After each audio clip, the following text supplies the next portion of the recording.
সোমবার বর্ধিত বিদ্যুৎ বিলের প্রতিবাদে সোনামুড়া ইলেকট্রিক অফিসে তালা ঝুলিয়ে বিক্ষোভে সামিল হন এলাকার বাসিন্দারা।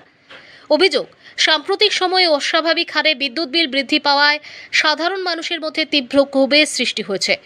বিক্ষোভকারীরা বিদ্যুৎ দপ্তরের বিরুদ্ধে স্লোগান দিতে থাকেন এবং অবিলম্বে বর্ধিত বিল প্রত্যাহার, বিলের পুনর্মূল্যায়ন এবং গ্রাহকদের স্বস্তি দেওয়ার দাবি জানান। তাদের অভিযোগ, অতিরিক্ত বিদ্যুৎ বিলের বোঝা সাধারণ মানুষের পক্ষে বহন করা ক্রমশ কঠিন হয়ে পড়ছে।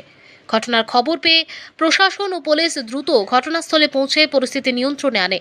পরে বিক্ষোভকারীদের সঙ্গে আলোচনা করে পরিস্থিতি শান্ত করার উদ্যোগ নেওয়া হয়। কিছু সময় উত্তেজনা বিরাজ করলেও শেষ পর্যন্ত পরিস্থিতি স্বাভাবিক হয়। তবে এই ঘটনায় বিদ্যুৎ দপ্তরের পক্ষ থেকে শেষ খবর পাওয়া পর্যন্ত কোনো আনুষ্ঠানিক প্রতিক্রিয়া জানানো হয়নি। সোনামুড়া প্রতিনিধির রিপোর্ট, প্রতিদিন ত্রিপুরা। সমস্যাটা শুধু 2 মাস ধরে চলছে না, বিগত দিন ধরে এই সমস্যাটা চলছে ত্রিপুরা, বিশেষ করে সোনামুড়ার মধ্যে।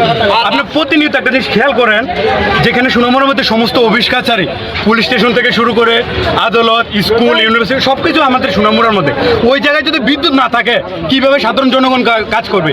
সোনামুড়ার মধ্যে আপনি দেখুন কয়টা ব্যাংকের শাখা আছে, যদি বিদ্যুৎ না থাকে মানুষ প্রতিনিয়ত হয়রানি হচ্ছে। মেন ব্যাপার হচ্ছে বিভিন্ন জায়গায় আমাদের আগে মাসের বিল আসতো 200 থেকে 300 টাকা, এখন প্রতিনিয়ত কমপ্লেন্ট আছে সাধারণ জনগণ থেকে 5,000 টাকা, 2,000 টাকা, 3,000 টাকা বিদ্যুৎ বিল আসছে এবং প্রত্যেকদিন 5 থেকে 10 বার বিদ্যুৎ লুডশেডিং যায়।